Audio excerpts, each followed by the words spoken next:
पावसाळा सुरू झाला आहे आणि धरणी मातेच्या कुशीत नवा अंकुर रुजवण्यासाठी बळीराजा सज्ज झाला आहे.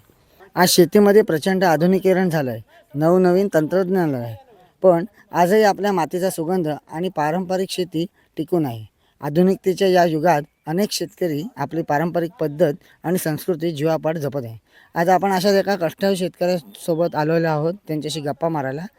चला तर मग. आजकाल सगळेजण ट्रॅक्टरने शेती करतायत, पण अजूनही बैलांच्या जोडीने नांगरणी करतायत लोक.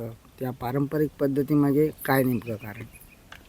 पारंपरिक पद्धत म्हणजे आजपर्यंत जी प्रामुख्याने ह्या कोकणाची शेती केली जायची, ही बैलजोडीच्या नांगरणीच्या अनुसरूनच केली जायची. परंतु आता अत्याधुनिक पद्धती आल्यामुळं बऱ्याचशा शेतकऱ्यांनी त्याच्यामध्ये बदल केला आहे. परंतु बैल नांगरणी आणि ट्रॅक्टर या शेतीमध्ये पिकामध्ये जे काय फरक मिळतो तो सर्वसामान्य शेतकरी आता त्याचं गणित करत नाही किंवा त्याचा कुठला हिसाब किताब ठेवत नाही. परंतु बैलजोडीनं नांगरणी केलेल्या शेतीमध्ये जी काही सुपीकता आहे किंवा जमिनीला जे काही गरजेचे आहे त्याची जी कोळपणी होते किंवा जी काही मशागत होते ती बैल नांगरणीने जी होते ती ट्रॅक्टरने होत नाही. आधुनिक यंत्रामुळे कामं सोपी होतात, पण ह्या शेतीमध्ये, पारंपरिक शेतीमध्ये एक वेगळा आनंद आणि समाधान असतं. याबद्दल काय वाटतं आपल्याला, काय सांगाल? ह्याच्यामध्ये ट्रॅक्टरच्या आधुनिक शेतीच्या जर प्रभावाकडे वळायचं म्हटलं तर जी प्रामुख्यानं पारंपरिक जे काय सुख समाधान आहे शेतीमधलं आहे की आम्ही नाही म्हटलं तरी आज स्वतंत्र 20 वर्ष ही शेती करतो आहे.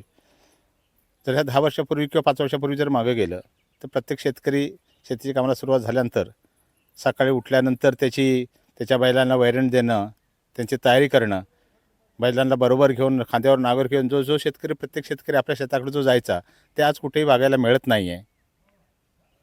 बदलत्या हवामानात शेती करणं पण आता कठीण झालेलं आहे. त्याच्याबद्दल तुम्ही आत्ताच्या तरुण पिढीला काय तुम्ही सांगाल, काय संदेश द्याल? त्यांना संदेश म्हणजे आज जी सुशिक्षित मुलं आहेत, शिकले सवरलेली मुलं आहेत, परंतु या भूमीमध्ये सुद्धा काही कमी नाही. एखादा इथला शेतकऱ्याचा मुलगासुद्धा 10वी-12वी झाल्याच्या नंतर तो कुठेतरी नोकरीनिमित्त बाहेर जातो, शहरात जातो, मुंबईत जातो, अन्य ठिकाणी जातो.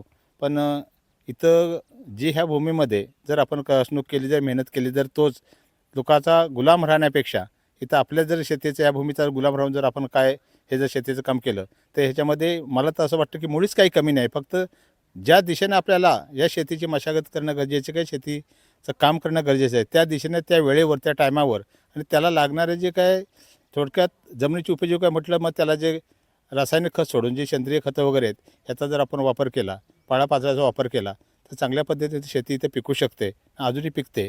कारण मी त्याचा स्वतः साक्षीदार आहे. ते पिकवण्याचा मी प्रयत्न करतो आहे. नाही म्हटलं तर वर्षाकाठी मी एक नाचणी आणि भात असं 15 ते 16 क्विंटल धान्य मी स्वतः पिकवतो आहे. परंतु या शेतकऱ्यानं ह्या शेतीकडं थांबण्यासाठी मुलाला प्रोत्साहित केलं पाहिजे.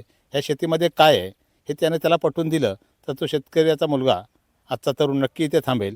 परंतु तसं न होता 12वी झाल्यानंतर स्वतः बाप मुलाला सांगतो, बाबा आता तू नोकरी कर, आपल्याला पैशाची गरज आहे. आणि त्याच्यामुळं हा तरुण वर्ग बाहेर जातो. पण प्रामुख्यानं या भूमीकडे, ह्या शेतीकडं शेतकऱ्यांना वळलं पाहिजे. कारण शेतकरीच हाच या विश्वाचा राजा आहे.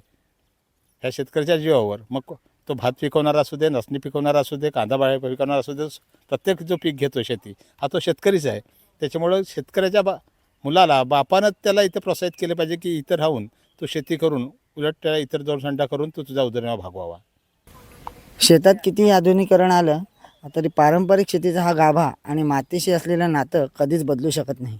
बैलांच्या गळ्यातील घंटानाद आणि शेतकऱ्यांचा घाम यातूनच खऱ्या अर्थानं शेतीत अन्नाचा कण पिकवला जातो आहे. या शेतकऱ्यांसारखे शेतकरी अजूनही आपली पारंपरिक शेती ही जपत आहेत. म्हणूनच आपण समाधानी आहोत.